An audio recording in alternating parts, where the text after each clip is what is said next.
Hi babes, and welcome back to my channel. It has been quite a while since I last filmed a video, and I really have missed filming and uploading content to my channel. I had a little bit of a hiccup because I dropped some water on my MacBook over the holidays and a little bit before. It's probably October, November. But I recently made the purchase, got a new one because I really miss uploading on here. I really wanted to kind of introduce this new journey that I'm actually going to be going through, and to start that off, as you guys can see from the title, what is PCOS, or what am I talking about?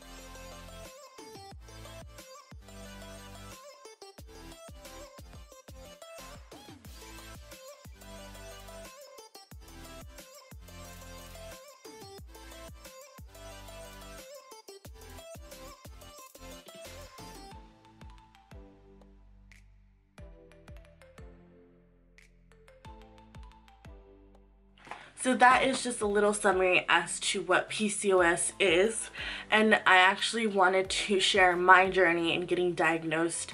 It took me a little over 2 years to get diagnosed on paper with polycystic ovarian syndrome, and before looking at my symptoms, I really never had heard PCOS being talked about. So I really wanted to shine a light on it, even if one person sees this and it helps them, or they can relate to it. It would just mean a lot, because from someone that didn't really have a lot of information at their fingertips regarding this, it was a little bit harder. So basically, to set everything up in a timeline, around the time that I graduated high school, I got my first job, and I actually worked a graveyard shift. So my schedule completely flipped. I had already been someone that had irregular periods growing up, so periods were never something that I calculated, looked out for, or knew when they were gonna come. So I really didn't notice, but I had stopped having my periods for a year after getting that job. And at the time, I really didn't care. I was just cool, I don't have to buy pads, just dumb, but not really seeing or understanding that it was something happening to my body, and this health-wise is weird. It's out of the ordinary. And so about a year and a half in, I switched my schedule. I worked regular hours, and my period still didn't come back. So I started to kind of get alarmed, just a little bit, Went to a medical group to see an OBGYN. I didn't see an OBGYN, I saw a nurse practitioner at that practice. And I went in, I let her know my symptoms, that I hadn't had a period in about a year. And she prescribed me birth control. Now, she didn't explain as to why I was taking this birth control. She just said that that's how we were going to regulate my periods, and sent me on my merry way. At the time, and obviously not understanding how this was gonna in turn help my health and what was happening with me, I didn't understand it. Therefore, I didn't really care to take them, and I sucked at taking things every day. Trying to get better at it, but I still suck at taking things every day. So I didn't follow up, and I didn't actually finish a full cycle of birth control. And I just let it be. I stopped having my periods again, and I kind of just didn't give a fuck, really. In truthful honesty, I really didn't care. I was just like, okay, I guess this is just how my body is, and whatever.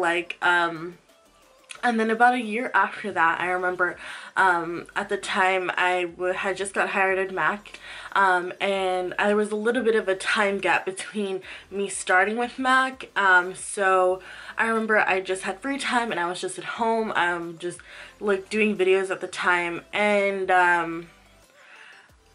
I started, well, I thought I had started my period in a while, so it was a little bit on the heavier side.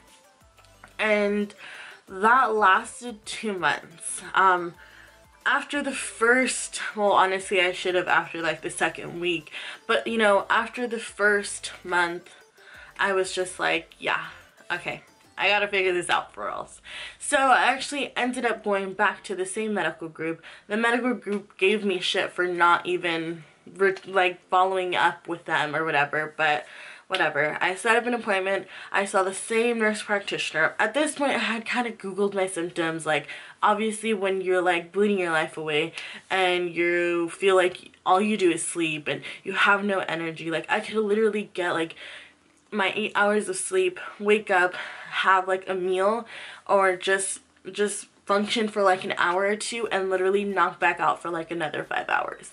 Like, it kind of scared me, and it scared people around me because it was very unlike me. And again, I was just bleeding through pads, bleeding through my clothes. I couldn't get it to stop. And at some point I thought my iron was low. Like, I was just all over the place. And so when I went to go see this nurse practitioner, I had already Googled my symptoms, and I had an inkling of, what if I do have PCOS? What is this PCOS that I just found on the internet, you know?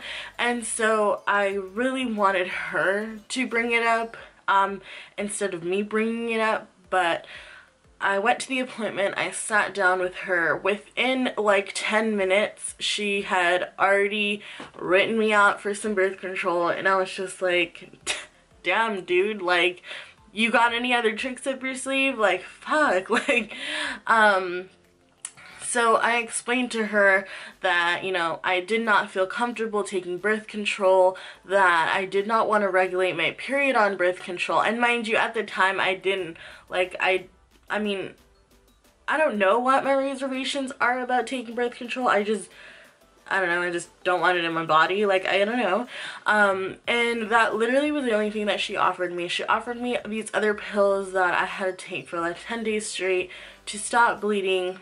And she said if I didn't take birth control that I would start bleeding again, and I would literally start bleeding after day 10. So that response, and the response that there was really nothing else I can do, and boo-boo, ka-choo, like, you have to take these pills and just go away, kind of.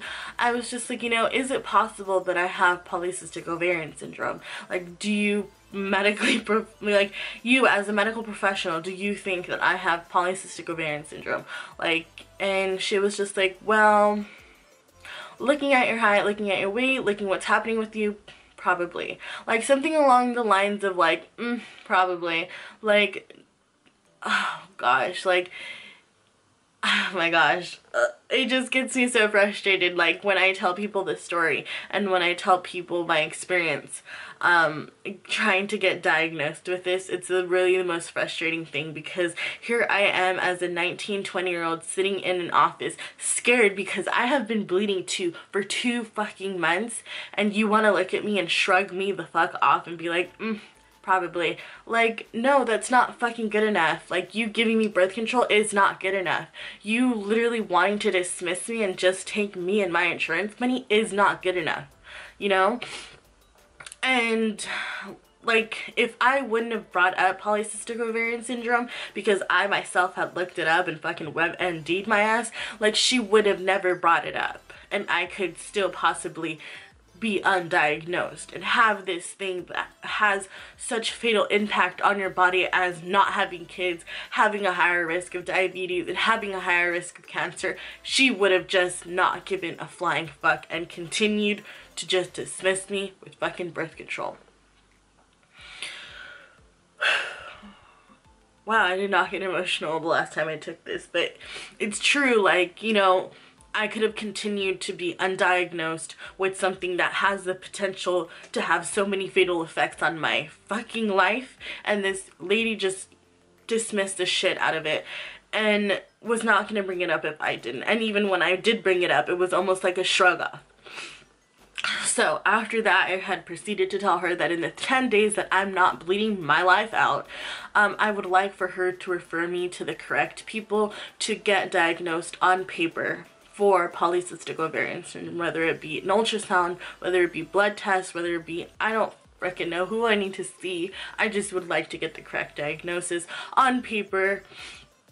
So I went to go get blood work. I went to go get a vaginal ultrasound, which is the most uncomfortable thing ever when you're freaking bleeding and they have to stick like something up your vag, and it's just uncomfortable. And you have to do it with like a lot of water in your system, so it's just like awkward. So I went to get my blood drawn. I went to go get these ultrasounds. I had a follow-up appointment with not fucking this girl. I had him with the OBGYN, luckily.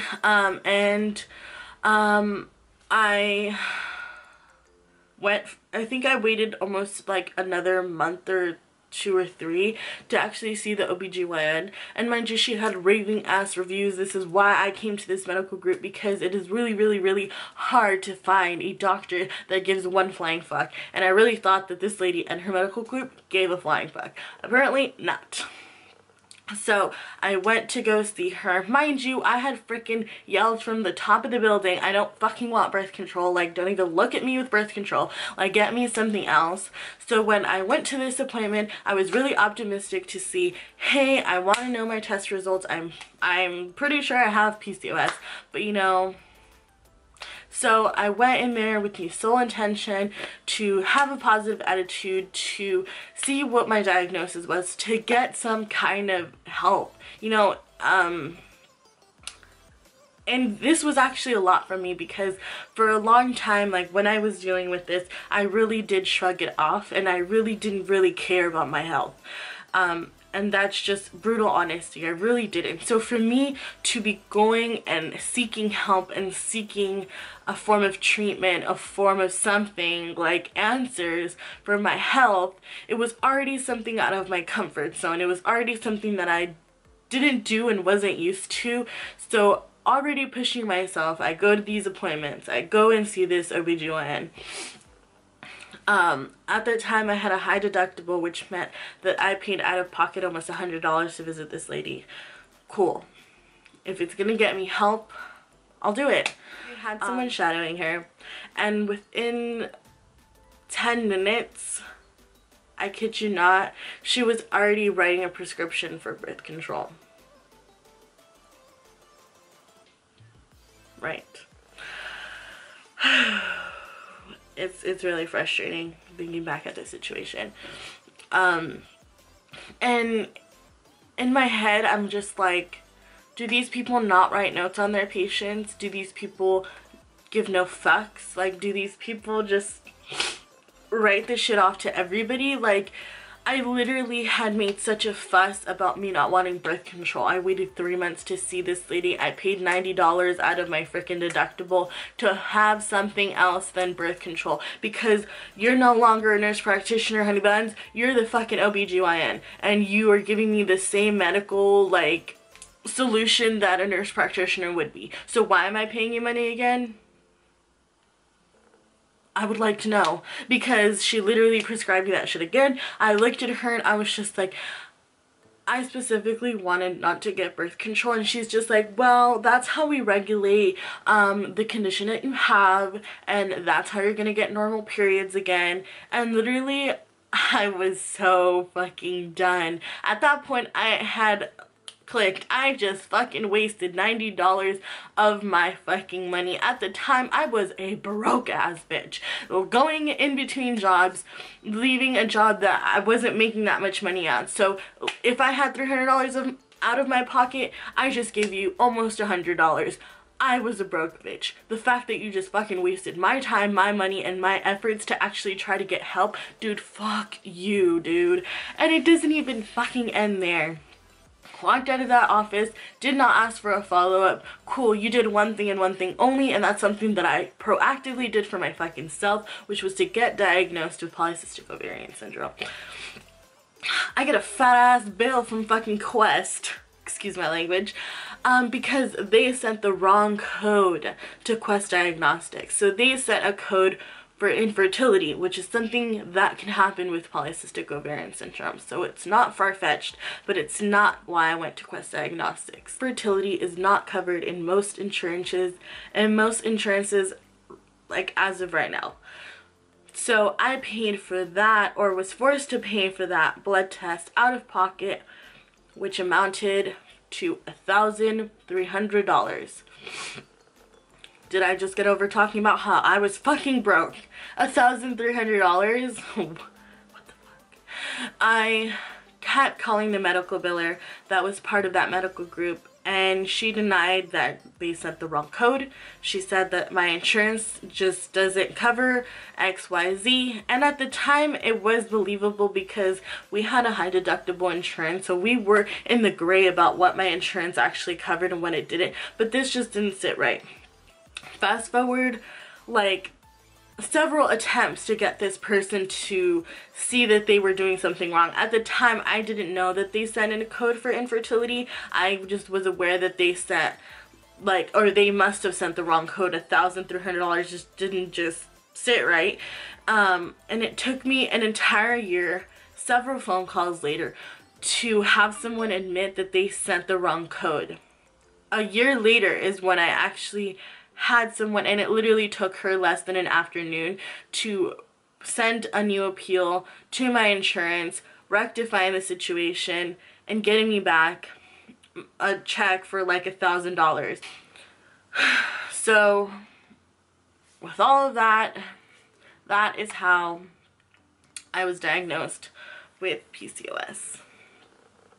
I wanted to share this part of my journey because I am actually getting a vertical sleeve gastrectomy in order to improve my symptoms and to hopefully set my PCOS into a form of like remission.